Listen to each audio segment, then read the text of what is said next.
আসসালামু আলাইকুম, সবাইকে অনেক অনেক শুভেচ্ছা এবং ভালোবাসা জানিয়ে শুরু করছি আমাদের আজকের ক্লাস। আমি ফাতেমা খাতুন তোমাদের সঙ্গে আছি। আজকে আমাদের টপিক হচ্ছে রাইট ফর্ম অফ ভার্বস।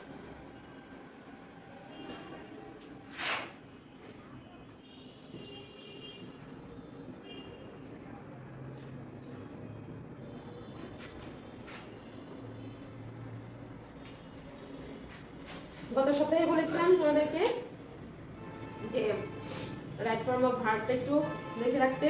তাহলে আমাদের আজকের যে topic right form of verb, সেটা হচ্ছে যে সেন্টেন্সে একটা সেন্টেন্স দেওয়া থাকে বা একটা স্টেটমেন্ট দেওয়া থাকে, এবং সেই স্টেটমেন্টটা দেখে আমাদেরকে বুঝতে হবে যে সেই স্টেটমেন্টের যে ভার্ব বা ক্রিয়া, আমরা যেটাকে বাংলায় বলি ক্রিয়া, সেটি সঠিক অবস্থাতে আছে কিনা, সেন্টেন্সের যে ভার্বের যে ফর্মটা সেটা সঠিক নাকি ভুল, সেটা বোঝার জন্য অবশ্যই সেন্টেন্সের মধ্যে এমন কিছু নির্দেশনা বা ইন্ডিকেট করা থাকবে যেটাকে আমাদেরকে দেখে বুঝতে হবে যে এই ভার্বটা আসলে সঠিক কিভাবে হবে, সেন্টেন্সটা দেখে বুঝতে হবে।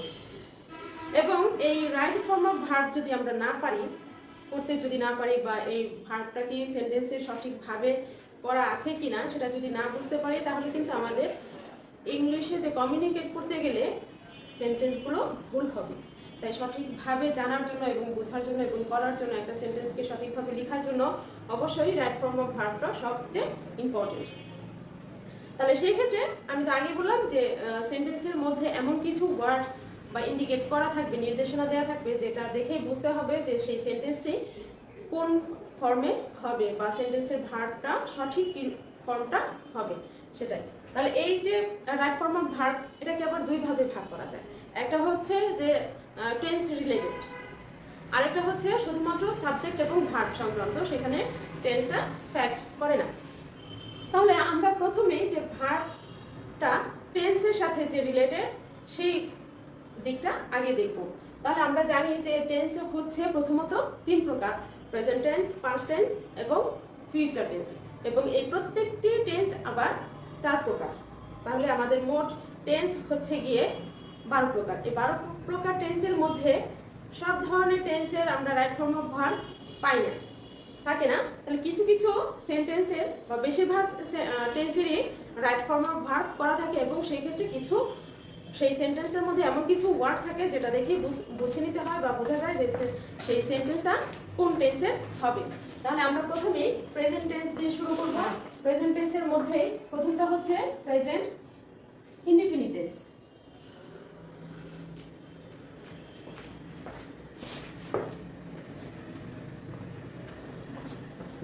Present indefinite tense,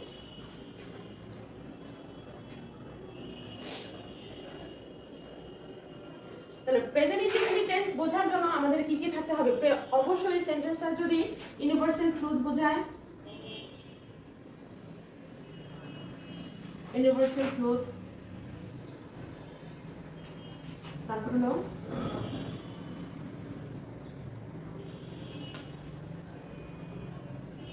habitual fact. Habitual fact যদি বোঝায় তাহলে সেই সেন্টেন্সটি অবশ্যই প্রেজেন্ট ইনডিফিনিট টেন্সে হবে। এখন এই ইউনিভার্সাল ট্রুথ বা চিরন্তন সত্য বোঝায় কোন ধরনের সেন্টেন্সগুলো? যেমন the earth is round,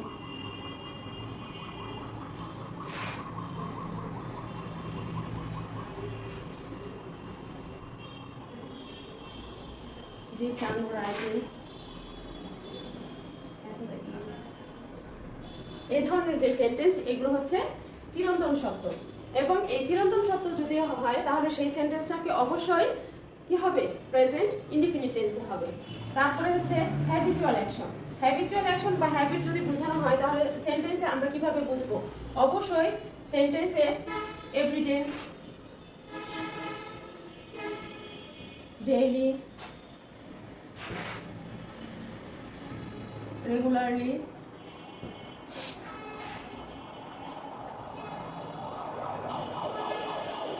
usually, normally,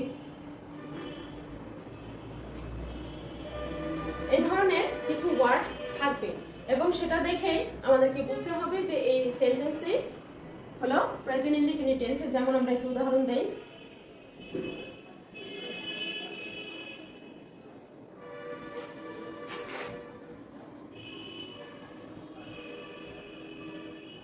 He reads newspaper every day. এই ধরনের ইন্ডিকেট যদি থাকে তাহলে অবশ্যই সেই সেন্টেন্সটা প্রেজেন্ট ইনডিফিনিট টেন্স। এখন আমি দেখাই যে সেন্টেন্সটা প্রশ্নের মধ্যে কিভাবে থাকবে বা সেন্টেন্সটা বেসিক্যালি কিভাবে থাকবে এবং আমাদেরকে কিভাবে এটাকে কি করতে হবে, রাইট করে বা সঠিক করে লিখতে হবে। যেমন আমাদের থাকলো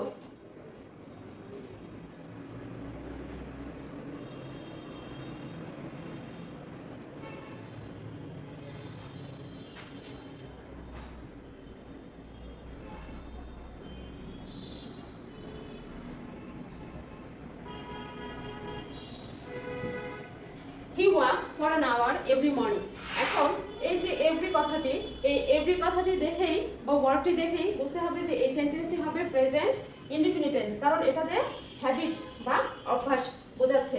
তখন এই ভার্বটা অনেক সময় ব্র্যাকেটে দেওয়া থাকবে, আবার কখনো ব্র্যাকেটে নাও দেওয়া থাকতে পারে। তাহলে আমাদেরকে যেটাকে লিখতে হবে হি ওয়াকস। আমরা জানি কি সাবজেক্টে যদি থার্ড পারসন সিঙ্গুলার নাম্বার হয় তাহলে প্রেজেন্ট ইনডিফিনিট টেন্সে ভার্বের সাথে এস বা ইএস যুক্ত হয়। যেহেতু এটা হ্যাবিট বোঝাচ্ছে তাই এটা অবশ্যই প্রেজেন্ট ইনডিফিনিট টেন্সে হবে এবং তাই ভার্বের সাথে এস বা ইএস যুক্ত হবে। তাহলে ভার্বের সঠিক ফর্মটা হচ্ছে ওয়ার্কস।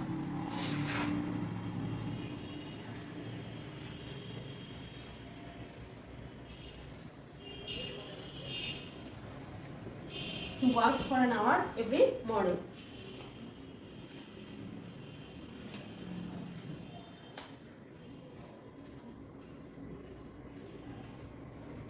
তাহলে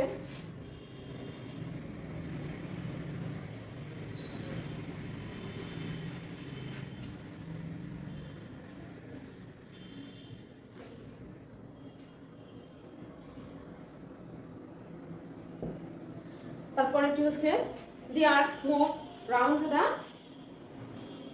around the sun. তাহলে যেহেতু এটা একটা চিরন্তন সত্য বা ইউনিভার্সাল ট্রুথ, তাই এই ভার্বটি কি হবে প্রেজেন্ট ইনডিফিনিট টেন্সে হবে এবং এর সাথে ভার্বের সাথে এস বা ইএস, যেহেতু প্রেজেন্ট ইনডিফিনিট টেন্স এবং সাবজেক্টটি হচ্ছে থার্ড পারসন সিঙ্গুলার নাম্বার, তাই ভার্বের সাথে এস বা ইএস যুক্ত করতে হবে।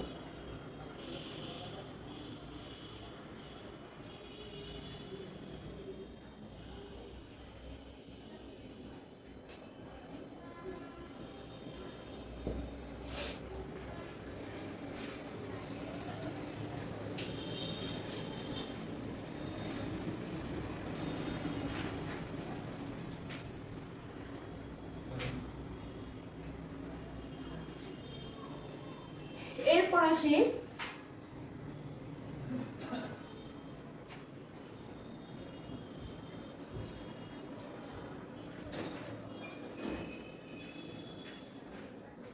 এখানে আমরা লিখলাম কি প্রেজেন্ট ইনডিফিনিট, এখন আমরা কন্টিনিউয়াস টেন্স লিখব।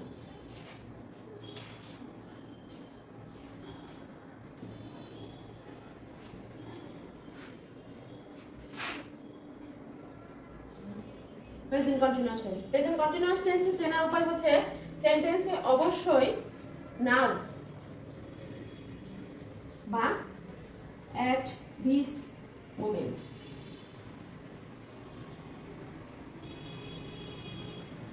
সেন্টেন্সে যদি নাও থাকে এবং at this যে কোনো একটি থাকবে, নাও অথবা at this moment, এই দুইটি ওয়ার্ড যদি থাকে বা এর যে কোনো একটি যদি থাকে তাহলে সেই সেন্টেন্সটা অবশ্যই প্রেজেন্ট কন্টিনিউয়াস টেন্স হবে।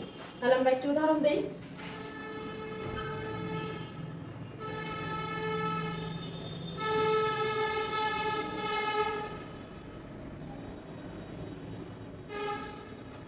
It rained now. এখন এই সেন্টেন্সটা এভাবে দেখে বুঝতে হবে যে যেহেতু এখানে নাও কথাটি উল্লেখ আছে তাই প্রেজেন্ট সেন্টেন্সটা হবে প্রেজেন্ট কন্টিনিউয়াস টেন্স। তাহলে প্রেজেন্ট কন্টিনিউয়াস টেন্সের স্ট্রাকচারটা কি সাবজেক্ট প্লাস এম ইজ আর। তাহলে যেহেতু সাবজেক্টটা থার্ড পারসন সিঙ্গুলার নাম্বার তাই এখানে ইজ বসবে এবং এম ইজ আর এর সাথে অবশ্যই মূল ভার্বের বেস ফর্ম এবং সাথে আইএনজি যোগ হবে, তারপরে যে ওয়ার্ডটি থাকবে সেই ওয়ার্ডটি।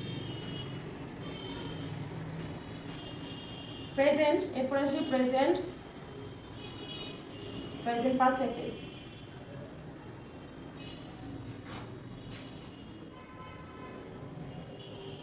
প্রেজেন্ট পারফেক্ট টেন্স চেনার উপায় হচ্ছে সেন্টেন্সে যদি থাকে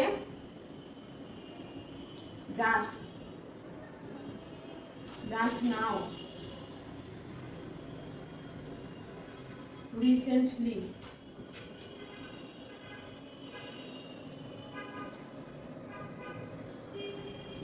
lastly, never, ever, yet.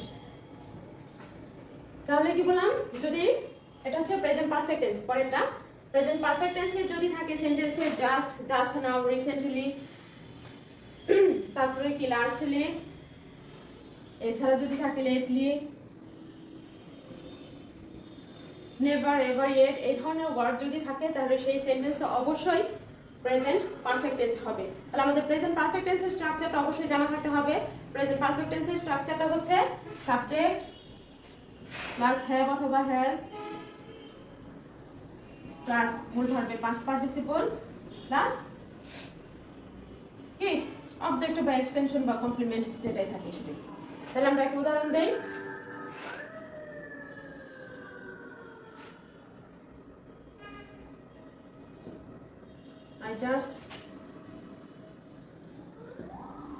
I just received your letter.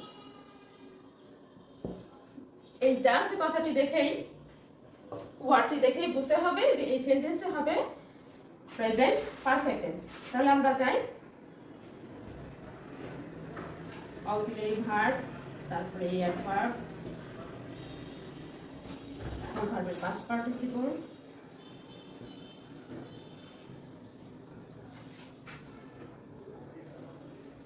I have just received your letter.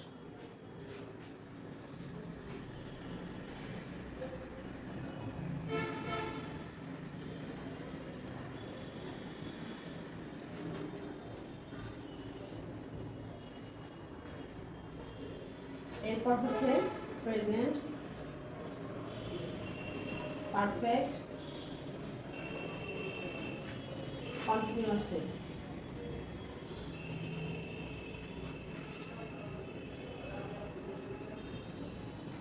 Present perfect continuous tense চেনার উপায় হচ্ছে যে সেন্টেন্সে অবশ্যই সিন্স বা ফর থাকবে এবং তার সাথে টাইম উল্লেখ করা হয়।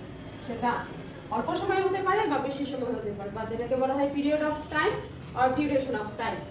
সময় বোঝাবে এরকম একটা ইন্ডিকেট করা থাকবে, সেটা দেখে বুঝতে হবে যে এই সেন্টেন্সটি অবশ্যই প্রেজেন্ট পারফেক্ট কন্টিনিউয়াস টেন্স হবে।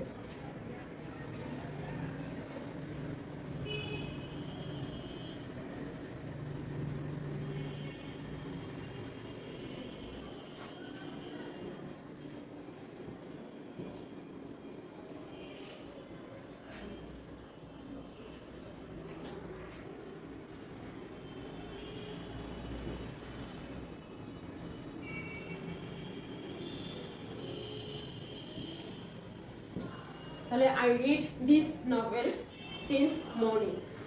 তাহলে এই যে সিন্স এবং তারপরে হচ্ছে মর্নিং মানে কি সময়, সময় ইন্ডিকেট করছে, এটা দেখে অবশ্যই বুঝতে হবে এই সেন্টেন্সটা হবে প্রেজেন্ট পারফেক্ট টেন্স। তাহলে প্রেজেন্ট পারফেক্ট টেন্সে হলে যে স্ট্রাকচার, যে গঠন, সেই গঠন অনুযায়ী সেন্টেন্সটাকে তৈরি করে নিতে হবে।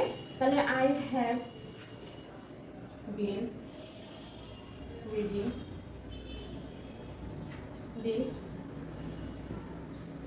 novel since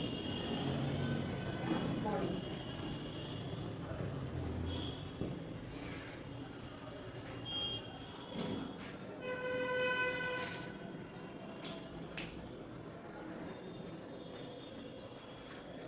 তাহলে আমাদের প্রেজেন্ট ইনডিফিনিট টেন্সের প্রেজেন্ট টেন্সের যে চারটি নিয়ম, present indefinite, continuous, present perfect tense, এরপর হচ্ছে প্রেজেন্ট পারফেক্ট কন্টিনিউয়াস টেন্স, এই চারটি টেন্স চেনার যে উপায় বা রাইট ফর্ম অফ ভার্বের যে গঠন সেটা আমরা দেখলাম। এরপর আসো আমরা দেখব হলো প্রেজেন্ট টেন্স শেষ, past indefinite tense.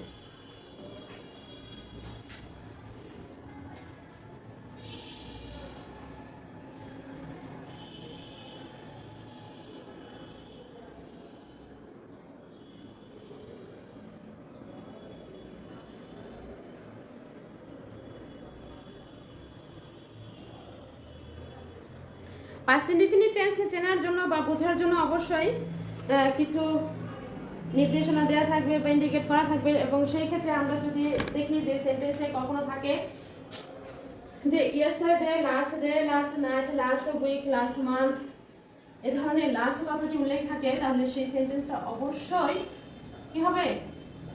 Past indefinite tense হবে। এছাড়াও আর কিছু কিছু নিয়ম আছে বা ওয়ার্ড থাকে যেগুলো দেখলে থাকলে সেই সেন্টেন্সটাকে অবশ্যই পাস্ট ইনডিফিনিট টেন্স করতে হবে।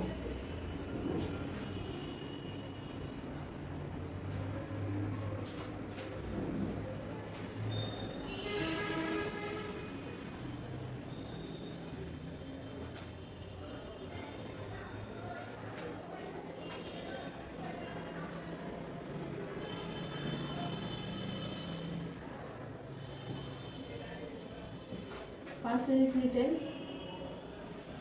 পাস্ট ইনডিফিনিট টেন্স চেনার উপায় হচ্ছে সেন্টেন্সে অবশ্যই থাকবে yesterday, last day,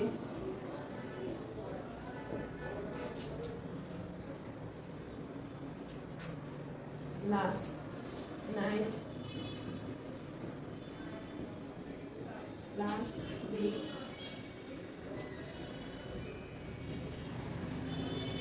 last year,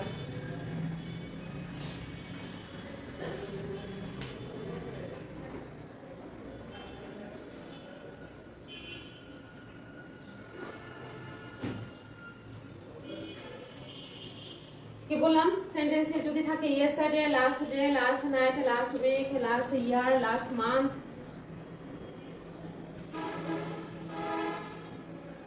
তাহলে সেই সেন্টেন্সটি অবশ্যই প্রেজেন্ট ইনডিফিনিট টেন্সে হবে।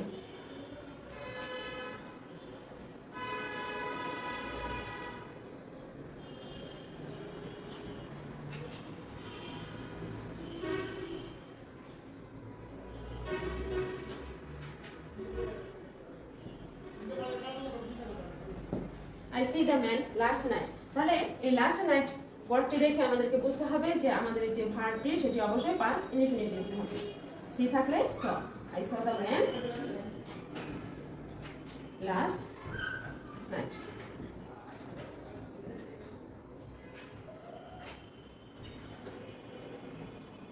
তারপরে এছাড়াও, এটা তো হলো বেসিক, এছাড়াও সেন্টেন্সে যদি থাকে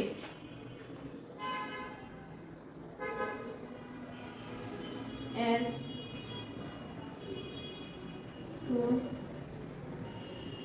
soon as, তারপরে হচ্ছে হলো if,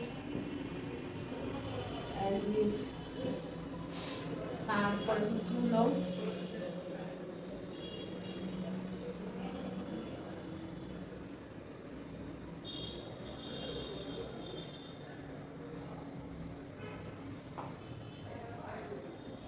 as soon as থাকলে দুটি ক্লজ থাকবে এবং সেই ক্ষেত্রে দুটি ক্লজে পাস্ট ইনডিফিনিট টেন্স হবে। এছাড়া যদি if থাকে if বা as if, এবং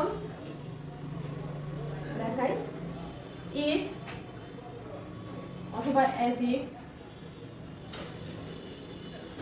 অথবা wish, এগুলো যদি থাকে এবং এগুলো দিয়ে যদি ইচ্ছা বোঝানো হয়,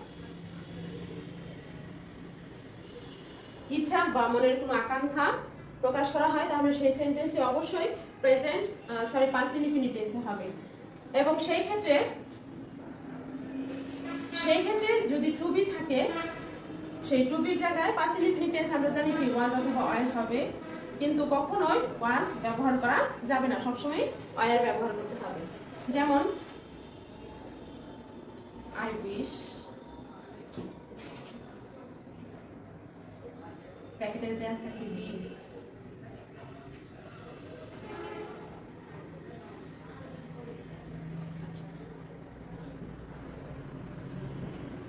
তাহলে আমাদের লিখতে হবে কি I wish, I were a king. তারপরে হচ্ছে যদি ইফ থাকে, তাহলে ইফ দিয়ে কি করতে হবে?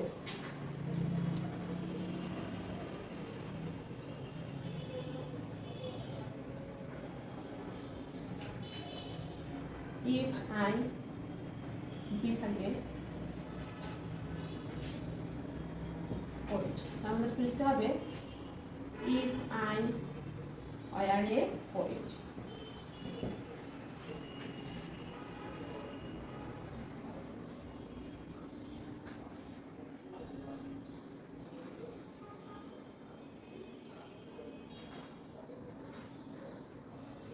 তারপর যদি as soon as থাকে তাহলে দুটি ক্লজই, as soon as থাকলে দুটি ক্লজই কি হবে? ফার্স্ট ইনডিফিনিট টেন্স হবে। as soon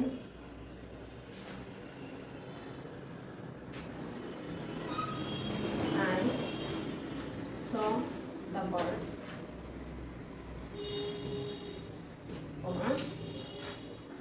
it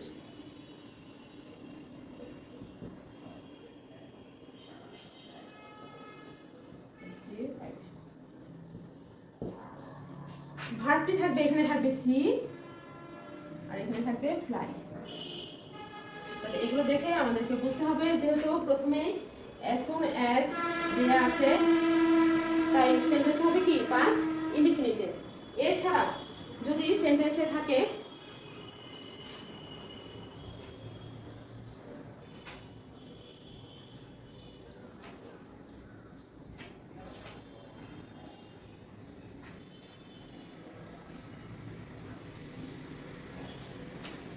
as if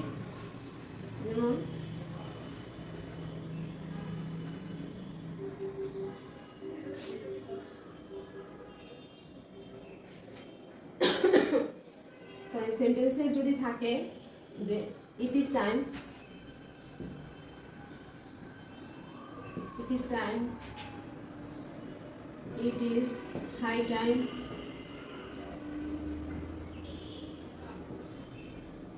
it is time, it is high time, অথবা as if, তাহলে এই ধরনের সেন্টেন্সে কি বললাম যদি থাকে সেন্টেন্সে it is time, it is high time অথবা as if, তাহলে এই ধরনের সেন্টেন্সে দুটি অংশ থাকবে। আমি আবার বলি it is time, it is high time বা as if এই ধরনের ওয়ার্ড যদি সেন্টেন্সে থাকে তাহলে ধরনের সেন্টেন্সে দুইটা অংশ হবে এবং প্রথম অংশটি হবে, একটি অংশ হবে প্রেজেন্ট ইনডিফিনিট টেন্স এবং আরেকটি অংশ হবে past indefinite tense.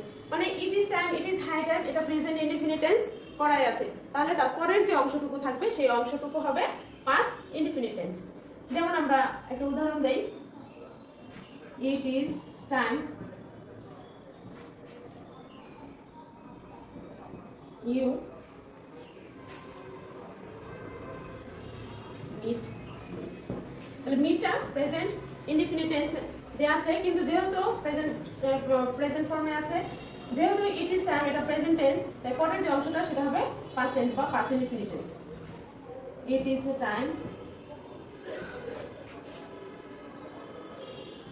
you meet, তারপরে it is time এবং it is high time একই অর্থ প্রকাশ করে, কাছাকাছি একই রকম হবে। তাহলে if তে আমরা একটা উদাহরণ দেই,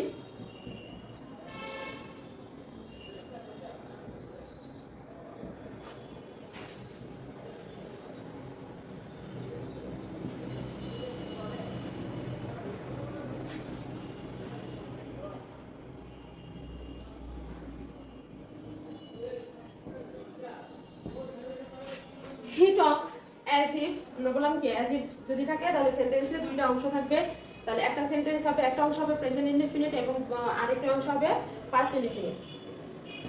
তাহলে he talks as if he, know থাকলে কি হবে knew, he knew everything।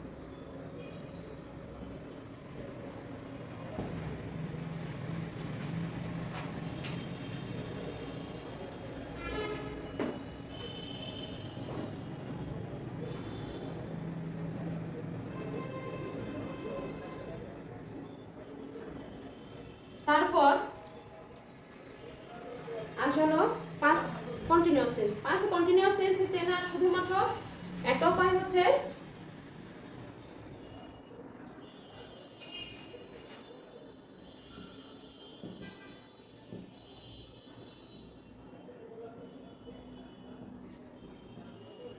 Past continuous tense চেনার একটি উপায়, সেটা হচ্ছে যে সেন্টেন্সে যদি থাকে, এটা মুছে ফেললাম, সেন্টেন্সে যদি থাকে at that moment, at that moment যদি সেন্টেন্সে থাকে তাহলে সেই সেন্টেন্সটি অবশ্যই পাস্ট কন্টিনিউয়াস টেন্স হবে।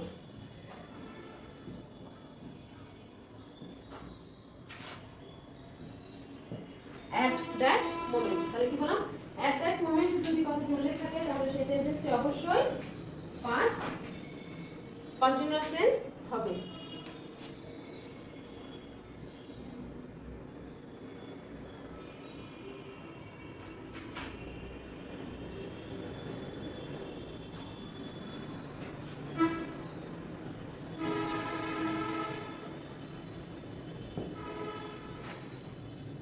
He read a book at that moment, তাহলে এই কথাটি দেখে বুঝতে হবে কি, he was reading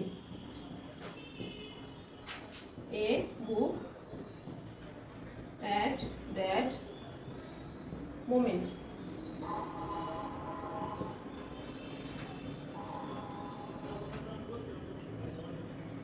এখন আসলে আমরা দেখি past perfect tense.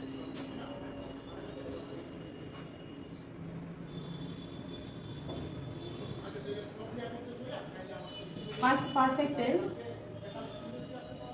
Past perfect টেন্সের চেনার উপায় হচ্ছে সেন্টেন্সে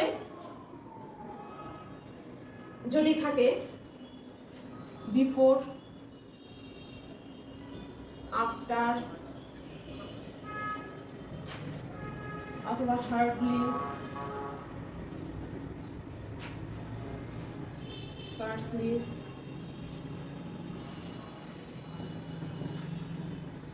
অথবা যদি থাকে ইট ওয়াজ টাইম,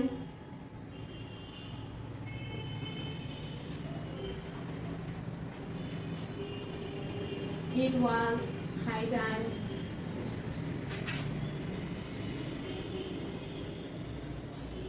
অথবা অ্যাজ ইফ, অ্যাজ দো,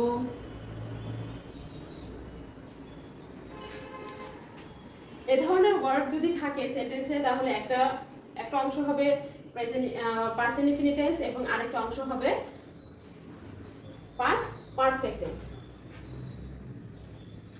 তাহলে কি বললাম যে বিফোর বা আফটার, অথবা আরেকটা হচ্ছে কি নো সুনার,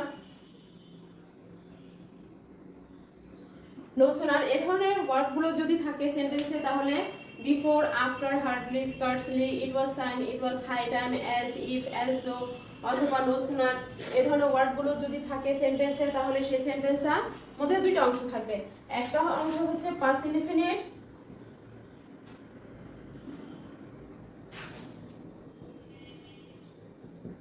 আরেকটা হচ্ছে পাস্ট পারফেক্ট।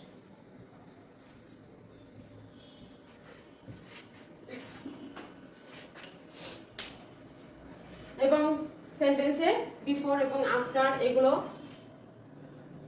কনজাংশন হিসেবে ব্যবহৃত হবে। তাহলে আমরা একটি একটি করে উদাহরণ দেই।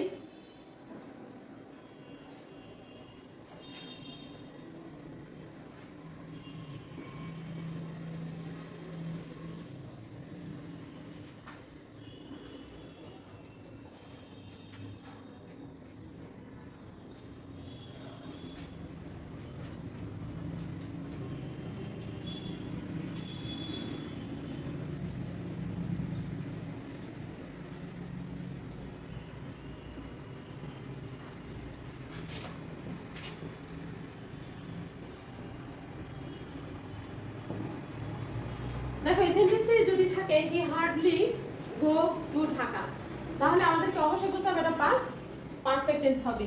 তাহলে পাস্ট পারফেক্ট টেন্সের স্ট্রাকচারটা হচ্ছে he had hardly gone to Dhaka. তারপর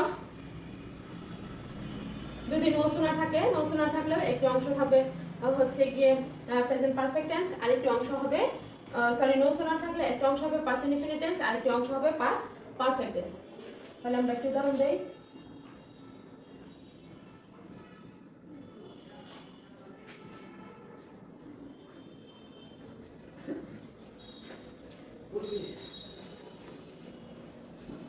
No sooner had I seen the thief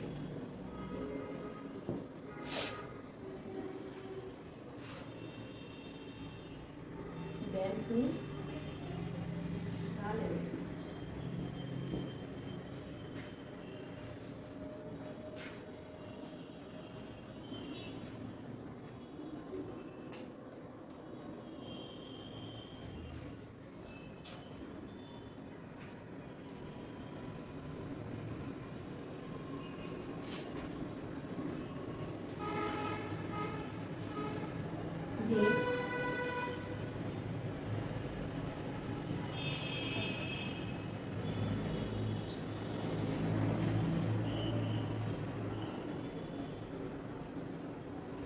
The patient had died before the doctor came.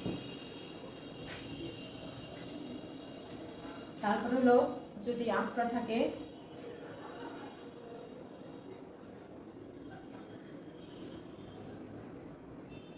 the train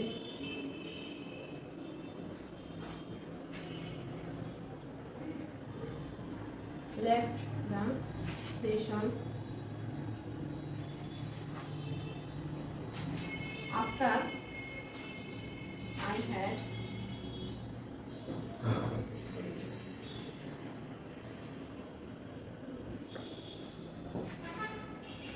তারপর it was time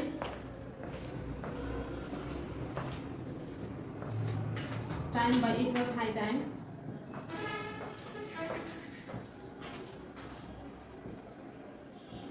এগুলো যদি থাকে তাহলে তারপরের অংশটি হবে past perfect tense তাহলে যেগুলো একটু উদাহরণ দিলে হবে it was time I had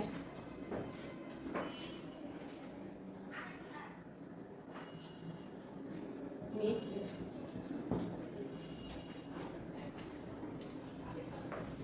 তারপর বললাম যে লিখেছিলাম as if বা as though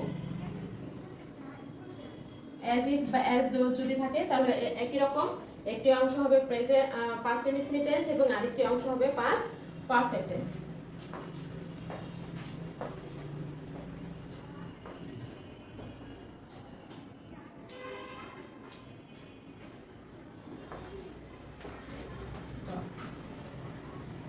as if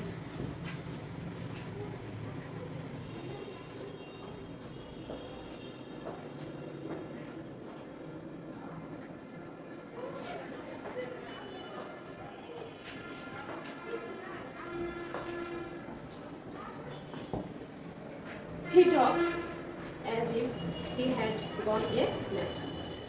এটা হলো past perfect tense এর মোটামুটি নিয়ম এছাড়াও সাবজেক্ট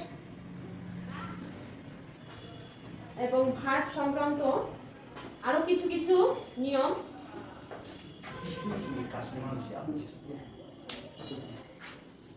তাহলে আমি আগেই বলেছিলাম যে রাইট ফর্ম অফ ভার্বস এর দুটি অংশ থাকে একটি হচ্ছে টেন্স সংক্রান্ত এবং আরেকটি হচ্ছে সাবজেক্ট এবং ভার্ব সংক্রান্ত তাহলে আজকে মোটামুটি আমরা সাবজেক্ট টেন্স সংক্রান্ত যে নিয়মগুলো সেগুলো দেখলাম এবং ভার্ব সংক্রান্ত এবং সাবজেক্ট ভার্ব সংক্রান্ত যে নিয়মগুলো যেটাকে বলা হয় এগ্রিমেন্ট সাবজেক্ট ভার্ব এগ্রিমেন্ট সেই অংশটুকু আমরা নেক্সট ক্লাসে দেখব আর এটা হচ্ছে কি সাবজেক্ট ভার্ব